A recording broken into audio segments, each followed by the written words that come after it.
Sahabat Alia, ketemu lagi sama saya Kiki Rizkyani dan sekarang kita mau ngobrol ini ya yang sedang viral beberapa waktu lalu. Mungkin Anda sudah mengetahuinya, tapi sekarang kita mau ngobrol-ngobrol aja. Bukan mau jadi tim yang seperti apa, tapi kita sharing aja di sini sama dokter muda yang sudah hadir di studio, Dokter Alia _THT official.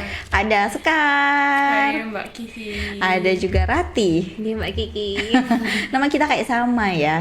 Sama memang nama saya aslinya itu. Oh, Rati juga Mbak ya. Cuma Saudara, kayak- Mbak? Iya, jadi kayak berasa chat sama diri sendiri. Ya kan? Sekarang asli mana? Pacitan Mbak, mepet-mepet Jawa Tengah nih malah. Oh, jadi bahasanya rada kalem ya? Ya emang saya kalem sih Mbak. Oke. Bahasa Jawanya kan emang terkenal kalau kulonan itu kan Iya. lebih santai gitu ya. Lembut, Meskipun dia halus. marah tuh kayak masih halus gitu ya. Masih ada tata keramanya marahnya. Iya bener gitu ya. Kalau sekarang gitu juga kalau ngomel. Alhamdulillah udah enggak. Udah kecampur di Oh sini. iya, udah kecampur ya. Udah berapa lama di UNED? Nah sampai sekarang berarti total 5,5 tahun. Tuh, berarti udah banyak campuran ya. Udah hilang malah Mbak kayaknya yang Oh. di Pacitan. Kalau Ratih, Saya dari Probolinggo, Mbak. wah ini agak keras nih ya, beda ya, beda ya sama Sekar ya. Kalau Probolinggo kan emang bahasanya ini ya, lebih ke Madura gitu ya. Iya, betul, Mbak. Nah, karena kan tapal kuda, mana tuh Probolinggo, Lumajang, Jember, Situbondo, Situbondo, Bondowoso. Bondowoso. Wah, itu ini apa namanya Maduranya kayak kental gitu ya. Oke, Tapi betul. kalau kamu gimana kesehariannya untuk berbahasa? Kalau di daerah rumahku sendiri itu Madura, Mbak. Oh, kentalnya. Madura. Iya, Heeh. Madura. Berarti adat-adatnya juga ke arah-arah Madura gitu Iya, ya. betul, adatnya betul. ya. Betul, Oh, Mbak. berarti ini beda banget ya. Yang ini kalem gitu ya. Putri Pacitan. Yang ini rada garang. Garang. Tapi enggak sih, tetap kalem ya. Malahan kaleman Ratih ini Iya, kayaknya. sebenarnya sih iya lah. Iya ya, kayak ini ketuker paling kalian. Kok jiwanya nih? Iya, kamu pulang aja ke Pacitan. Ganti itu ke rumah. Iya, ke rumah. Tapi kalau dilihat-lihat kan Sekar ini kayak ini jebolan ini ya, idol yang di Probolinggo. Waduh. Siapa tuh? Salma. Salma, ya kan? Coba. Bibit-bibit artis emang Mbak. Oh iya. Nah, nggak apa-apa kan ada artis itu, masa dokter jadi Oh, artis influencer, juga. influencer. Iya, Nikta Gina kan iya, dokter. iya, Terus benar. dokter Tompi dokter. Spesialis malah ya. Iya. Nah spesialis. itu mungkin kamu next ke situ ya sekarang arahnya Ditunggu ya. waktunya. Amin, ya. amin. Oh iya, jangan lupa ketik rek. Oh iya. Ya lo jadul banget ya. Kalian masih ada di masa-masa itu nggak? Masih ada, Mbak. TKSD Masih. sih Mbak. Iya, masih ada. TKSD ya. Saya malahan baru brojol. Percaya enggak dong? Kan kita gak jauh beda ya Mbak ya. Ah iya dong harus. Liatin aja mukanya face-nya sama. Masih sama-sama. Baby face. Iya, ini kita dibuat santai dulu ya sebelum pembahasan agak serius lagi. Agak deg-degan nih ya. Sudah mulai sih. Iya, kalau ada backsoundnya backsound gitu. Tadi kita ngobrol kayak enak gitu ya. Pas udah pertanyaan pertama, wah, Hening langsung. hening Dikduk. langsung kayak apa gitu. Nah ini nih yang kemarin sempat viral ya, kita nggak usah bahas beritanya lah, soalnya saya juga agak ngeri gitu ya, meskipun memang sudah sudah dikembalikan seperti semula istilahnya gitu ya. Nah ini ngebahas tentang hal ini dokter asing. Wacana dokter asing ya kan, segala kayaknya kita kok kayaknya impor gitu ya. Dulu beras impor padahal lahan pertanian kita luas banget gitu ya. Nah sekarang tenaga pekerja kita juga kok kayaknya banyak yang asing ya. Asing di wajah. Ya dong kan bukan kayak kita Iya, gitu iya, ya. betul, Mbak, Nah betul. ini lebih spesifik lagi ke dokter asing. Kalian ini tim yang mana tim yang mana nih? Tim yes or no? Oke, deal or no deal jadinya. Ya, silakan. Jadi takut, Mbak, mau jawab. Agak deg-degan ya. Iya, deg-degan. Ya dari siapa dulu? Rati apa Sekar? Rati deh. Iya. Dari saya dong. Rati ya, Mbak. Rati kecil ya gitu. Oh, berarti aku besar. Masnya Rati muda. Berarti aku tua. Berarti aku tua. Rati 2. Oke, silakan. Iya, kalau dari aku pribadi ya, Mbak, dari lubuk hati yang paling dalam, kalau aku sih tidak setuju ya, Mbak, dengan kebijakan itu atau wacana itu. Nggak setujunya? Nggak setujunya karena pada saat wacana itu mulai terdengar gitu ya di telinga saya, yang saya pikirkan adalah, waduh, gimana nih nasib kita ya sebagai dokter-dokter Indonesia, terutama sebagai saya sendiri yang masih belum lulus, sudah harus dihadapkan kenyataan bahwa nanti kalau udah lulus harus bersaing dengan dokter-dokter asing gitu. Ya jadi ya kalau dari aku pribadi sih belum setuju, Mbak. Belum setuju Iya, ya? belum setuju. Dari Sekar? Kalau dari saya pribadi sih kalau mau di exact yes atau no kayaknya masih antara keduanya deh. Oh, Aman, cari aman. Oh iya, pinter ya. Pintar ya Sekar ya. Karena kan belum tahu ya regulasinya kayak gimana, belum di-floorkan full ke kita, cuman baru wacana karena ini mau keluar dokter asing nih. Nah, ini nanti modelnya kayak gimana dokter asing di Indonesia kayak apa kan belum tahu. Bisa jadi untung, bisa jadi buntung kan sebenarnya kalau ke kita sendiri yang mau jadi dokter lah istilahnya. Orang sesama dokter lokal aja udah rebut-rebutan tempat istilahnya ya. Apalagi kalau ada tambah dokter asing. Tapi kan again nggak tahu regulasinya kayak gimana. Terus kalau waktu denger pertama, kalau Rati kan bilangnya waduh gimana saingannya. Kalau saya lebih, ntar kalau ada dokter asing kayak di Lumajang aja deh. Orang-orang kan rata-rata pakai bahasa Madura, bahasa Jawa. Ntar nih dokter asing komunikasinya gimana? Iya Orang sih. saya aja dari Jawa Tengah ada ndek remah nggak tahu itu apa.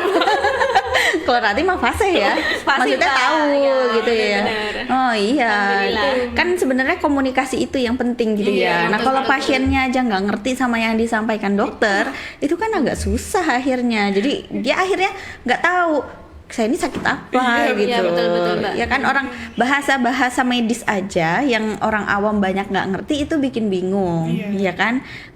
Apalagi yang bahasanya memang bukan bahasanya kita. Sebenarnya kan mungkin bisa diambil dokter yang di daerahnya masing-masing ya. Kayak misalkan Ratih ya kembali ke Probolinggo karena memang sudah bahasanya sesuai kayak gitu. Nah ini sebenarnya kalau dari dokter sendiri, argen nggak sih kalau untuk didatangin gitu loh? Apakah kita emang kekurangan dokter? Karena saya juga nggak tahu ya untuk kelulusan dokter ini setiap tahunnya berapa gitu. Kita termasuk kekurangan dokter apa enggak sih? Ya mungkin Aduh, sekarang sekarang dulu. dilempar. Aduh. Saling lempar. Perlu bola? Nggak perlu sih, Mbak. Lempar perasaan aja. Oke, kalau menurut saya urgensi untuk datengin dokter kayaknya belum. Gampangannya gini, kayak kemarin yang kasus terakhir itu yang ada dokter meninggal di Sulawesi. Dokter Helmi. Itu kan kayak dari itu aja deh, datang dari satu tempat ke tempat yang lain transitnya beberapa jam. Iya. Dan ternyata di sana itu obat-obatan semacam fibrinolitik, septokinase, aspilet yang itu udah ada di guideline-nya untuk tata laksana PJK, penyakit jantung koroner. Itu aja di sana tuh udah kayak harta karun ternyata. Langka. Oh langka. Iya. Padahal seharusnya sudah ada Loh, di itu tempat-tempat sudah ada di protokol kan, berarti harusnya setiap tempat ada kan ya. Nah, iya. itu. Dari itu aja deh. Dari tempat sarpras, fasilitas aja udah kurang. Mau datengin dokter asing, urgent nggak? Nah, itu sih kalau dibikin pertanyaan. Ada hal yang jauh lebih urgent. Kayak ini deh, di Aceh Barat kemarin juga ada kasus yang ada 3 dokter puskesmas itu resign karena gaji 3 bulan itu nggak dibayar. Oh dokter ada yang seperti itu juga. Saya pikir cuma tenaga pendidik loh. Wah, sama. Sama Itu ya. yang nggak di blow up ke media, jadinya kan orang tahunya wah dokter kurang. Sebenarnya kalau saya pikir kurang sih enggak ya.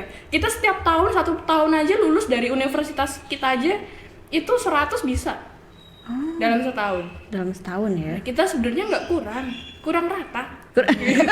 Iya. Misalnya di Jawa, di luar pulau itu masih kayak harta karun. Nah, yang menurut saya lebih urgent ya itu tadi fasilitasnya, pemerataannya, sarprasnya. Itu dulu diperbaikin, nanti SDM kan ngikut. Kita tuh nggak kurang orang pinter kok kalau mau membahas dokter asing. Oh iya benar-benar. Iya sih. Fasilitas loh. Iya, soalnya sayang banget ya untuk kejadian dokter Hilmi itu ya, karena kan kita juga pengikut reelsnya dia, Iya, kontennya dia itu kan, betul. masya Allah berguna banget Sangat gitu ya. Jadi kita tuh, edukatif. iya, jadi kita tahu gitu, terus sempat kaget ya, kan Dadakan itu banget. tiba-tiba. Ya sebenarnya kalau umur semuanya tiba-tiba sih ya, kan nggak ada Ada yang yang tahu. tahu. Cuma posisinya kan beliaunya juga kesana kan lagi bertugas, terus akhirnya kayak ngedrop gitu ya. Betul, iya. Beritanya seperti itu sih. Kalau dari Ratih? Kalau dari saya pribadi setuju sama Sekar. Sebenarnya kita itu bukan kekurangan dokter, tapi kurang penyebarannya, kurang pemerataannya. Karena memang pemerataan dokter itu lebih banyak di Jawa dan Bali, Mbak. Gitu. Dan untuk sebenarnya urgent nggak sih kita mengimpor dokter asing gitu ya? Sebenarnya untuk mengetahui itu kita harus tahu dulu ya alasan dari Menkes sendiri untuk mendatangkan dokter asing itu apa. Nah, sejauh yang saya pahami, Mbak, ada beberapa alasan dari Menkes gitu untuk mengimpor dokter asing. Ya, salah satunya untuk meningkatkan kualitas layanan kesehatan. Nah, itu kata Pak Menkes. Dan itu diibaratkan dengan naturalisasi timnas. Nah, jadi semenjak ada pelatih dan juga pemain dari luar negeri, timnas itu performanya makin bagus. Nah, jadi harapannya adalah ketika nanti dokter asing itu datang bisa meningkatkan layanan kesehatan di Indonesia. Nah, tapi justru menurut saya untuk meningkatkan layanan kesehatan itu bukan dengan cara mendatangkan dokter asing, tapi ya dengan cara meningkatkan sumber daya manusia kita sendiri, juga meningkatkan ya tadi yang Sekar bilang dari infrastrukturnya, sarana prasarananya itu lebih dibaguskan lagi sih Mbak menurut saya. Iya ya, kayaknya kalau banyak dokter itu ya di Jawa gitu ya. Kalau untuk penyebarannya tuh kayak kurang merata gitu. Kita coba lihat di Papua, mungkin hanya ada beberapa dokter ya yang istilahnya apa ya bisa terhitung lah daripada yang di Jawa. Ini padat banget gitu kan ya. Oke, itu apakah termasuk dampak negatifnya juga apa positifnya menurut kalian kalau ada dokter asing? Ganti-gantian. Iya. Kalau dokter asing datang ke Indonesia, menurut Mbak, kira-kira dokter asing mau nggak ditempatkan di tempat-tempat terpencil ya kayak di Papua? Sepertinya tidak. Sepertinya tidak. Sekali ya. Tidak. Nah, karena pasti mereka tuh lebih memilih untuk bekerja di rumah sakit yang besar dengan fasilitas yang sudah mumpuni, mau tinggal di kota-kota yang transportasinya itu udah mudah gitu kan Mbak ya. Ya jadi itu masih dampak negatifnya ya Mbak ya. Jadi meskipun dokter asing datang ya tetap aja di daerah-daerah terpencil itu masih tetap akan kekurangan dokter. Kalau tidak mau ditempatkan di tempat-tempat terpencil. Ya, itu negatifnya ya. Kalau positifnya dari Saya sekarang. dapat yang positifnya. Kira-kira ada nggak ya gitu? Sebenarnya kalau saya mikir tuh ada sebenarnya. Nah, kan kita nggak tahu nanti modelnya gimana ya. Kalau ngambil dari pernyataannya Ratin tadi ya soal timnas. Kalau misalkan dokter asing ini tuh diimpornya kayak pelatihnya lah. Tadi kan pelatihnya kan bilangnya pemainnya. Saya nanti lihatnya tuh dari segi pelatihnya. Oke. Jadi misalkan kalau ternyata dokter asing ini kita datengin istilahnya kayak Sinteyong lah di timnas. Kan itu melatih ya. Iya. Sedangkan pemainnya rata-rata masih ada orang Indonesia dan lain sebagainya. Ya kan menjadi lebih bagus. Jelas orang kita dilatih dengan orang yang sudah biasa dan sudah berpengalaman. Nanti kalau misalkan dokter asing didatanginnya modelnya kayak gitu, bukan untuk bersaing dengan kita, tapi lebih untuk sharing ilmu, ngasih tahu, mempelajari. Karena jadi dokter sendiri itu kan basicnya adalah belajar seumur hidup. Kalau intinya didatengin buat kita sama-sama belajar, atau lebih tepatnya kita yang belajar dari mereka dengan fasilitas yang nanti sudah disiapkan dan sesuai, it's okay. Itu justru lebih bagus. Malah ke depannya bisa-bisa kita nanti bisa saingan nih sama Thailand soal medical tourism. Keren. Gitu ya. Jangka panjang. Siapa tahu bisa langsung dipenuhi. Jadi jangka pendek. Oke.